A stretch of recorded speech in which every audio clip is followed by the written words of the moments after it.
¿Qué tal? Buen día, profesor, y cualquiera que esté viendo este video, en día, tarde o noche que se encuentren. Nosotros vamos a hablar sobre capacitancia y capacitores. A continuación empezaremos definiendo qué es capacitancia. Definiremos primero la capacitancia como un concepto fundamental de la física y la ingeniería eléctrica. Directamente está relacionado con la capacidad de un objeto para almacenar energía eléctrica en un campo eléctrico. Esta se mide en faradios en honor a Michael Faraday, que es un pionero en el campo del electromagnetismo. Bien, como definición de capacitancia, tenemos que de manera formal se define como la relación entre la magnitud de una carga eléctrica que almacena un objeto y el potencial eléctrico de voltaje que lo causa este. La causa matemática se presenta como mostramos aquí en la fórmula, que es C Q sobre delta V. Bien, procederemos a definir cada uno. Que C, que es la capacitancia, Q es la carga eléctrica almacenada y tenemos a V como la diferencia de potencial aplicada, la tenemos como delta porque es la variación de diferenciación de potencia aplicada. Bien, esta ecuación significa que es un condensador que tiene la capacitancia de Faraday. Cuando un voltio de diferencia de potencia causa la acumulación de un coulomb de carga eléctrica en él. Y ahora bien, podemos preguntarnos qué es un capacitor, ¿no?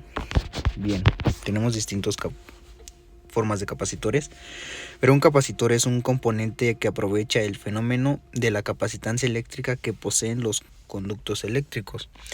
El capacitor está diseñado para almacenar energía eléctrica en los campos eléctricos mediante la acumulación de cargas de dos placas conductores separadas por un material eléctrico.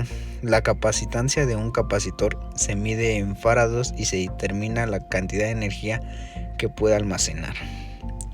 Bien, tenemos diferentes texturas, pero también esto depende de la diferencia de voltaje que podamos utilizar en cada una de ellos. Ahora vamos a analizar qué son los circuitos en serie. Los circuitos en serie se llaman así gracias a que son un tipo de circuito eléctrico provisto de un único camino para la corriente.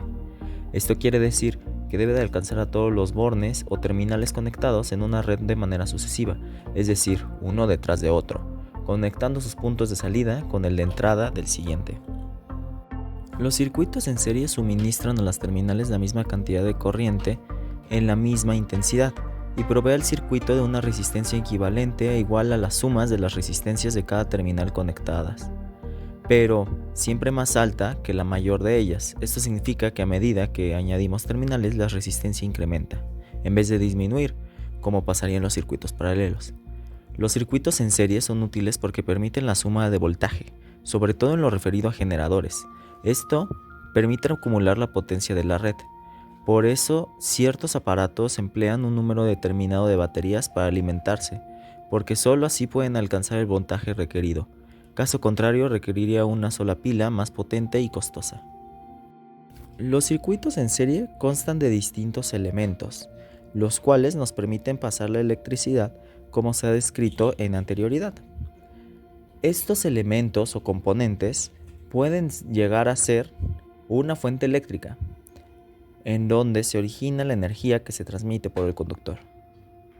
Un conductor, usualmente elaborado de un material metálico, que va desde la fuente hasta las terminales y de vuelta, permitiendo el flujo electrónico que es la electricidad. Y las terminales o receptores, que son cada uno de los dispositivos conectados a la red eléctrica, los cuales reciben la corriente y la transforman en otro tipo de energía, lumínica si son bombillas, cinética si son motores, etc. Ahora que ya sabemos más de los circuitos en series, podemos calcular la resistencia total de un circuito en serie. Existen dos formas de conectar componentes eléctricos en serie o en paralelo. Los circuitos en serie son aquellos que tienen los componentes conectados uno después del otro.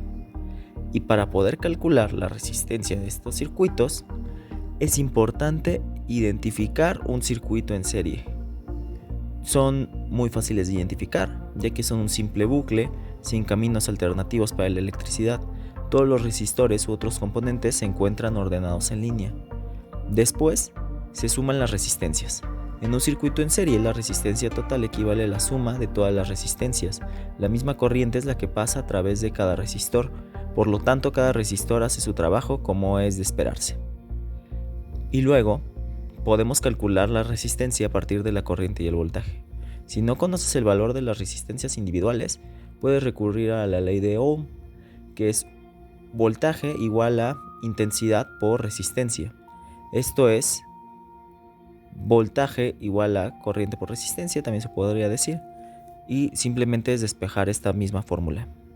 Ahora, si queremos calcular el voltaje en un circuito en serie, se podría decir que la tensión total de los elementos conectados en serie es la suma de cada una de las tensiones de cada elemento. Esto quiere decir que el voltaje total es igual a la suma de todos los voltajes. Es muy sencillo, y esto nos permite que la resistencia total de todos los receptores conectados en serie es la suma de las resistencias de cada receptor. Ya que sabemos cómo calcular la intensidad, la resistencia y el voltaje, podemos dar algunos ejemplos de los circuitos en serie. Los circuitos en serie más usuales, o con los que convivimos en nuestro día a día, pueden ser los calentadores de agua. Los calentadores de agua utilizan un circuito en serie, ya que la energía entra por el termostato, que es un interruptor de control de temperatura. Cuando el agua alcanza la temperatura correcta, el termostato cortará la corriente al elemento de calefacción, dejando la corriente sin otros caminos a seguir. También las lámparas.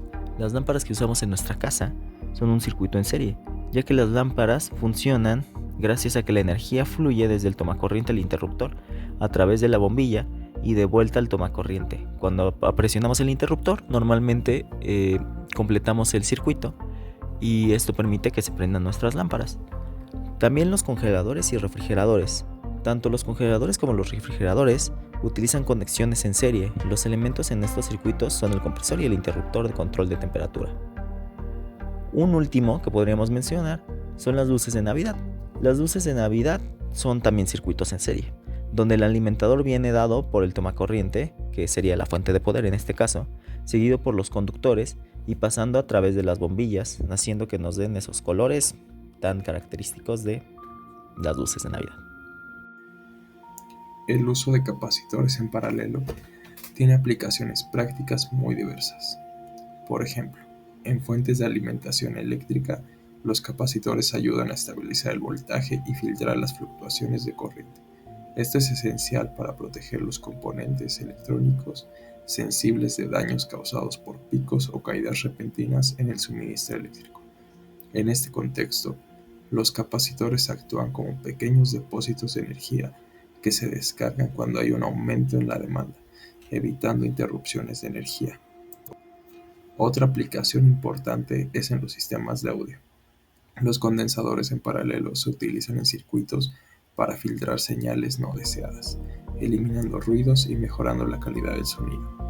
En dispositivos como altavoces y amplificadores, esta capacidad de filtrado asegura un rendimiento más limpio y eficiente, permitiendo que la música o las voces se escuchen con mucha mayor claridad. En la iluminación, particularmente en sistemas de lámparas LED, los capacitores en paralelo son clave para garantizar una operación estable. Ayudan a suavizar las corrientes que alimentan los LED, reduciendo parpadeos y extendiendo la vida útil de las lámparas. Esto es crucial en aplicaciones industriales y residenciales, donde se requiere un funcionamiento prolongado y súper confiable. Además de estas aplicaciones prácticas, los condensadores en paralelo tienen ventajas significativas en términos de confiabilidad del sistema. En caso de que uno de los capacitores falle, los demás continúan funcionando, manteniendo la capacidad general del circuito. Esta característica es especialmente útil en sistemas donde la continuidad del servicio es crítica, como en servidores, equipos médicos o redes de telecomunicaciones. Por ejemplo, en un hospital, donde un corte de energía podría ser catastrófico. Los condensadores en paralelo juegan un papel esencial para garantizar la estabilidad de los equipos. Otra área donde los capacitores en paralelo son ampliamente utilizados es en el de los dispositivos electrónicos portátiles, como cámaras fotográficas. Los flashes de las cámaras, por ejemplo, dependen de condensadores conectados en paralelo, para acumular rápidamente la energía necesaria para un destello intenso y breve. Sin esta configuración, la velocidad y eficiencia de los flashes serían mucho menores, afectando su rendimiento. Además, los condensadores en paralelo son fundamentales en la construcción de circuitos de respaldo energético. En estos sistemas se utilizan para almacenar energía que pueda ser liberada rápidamente en caso de una interrupción en el suministro principal.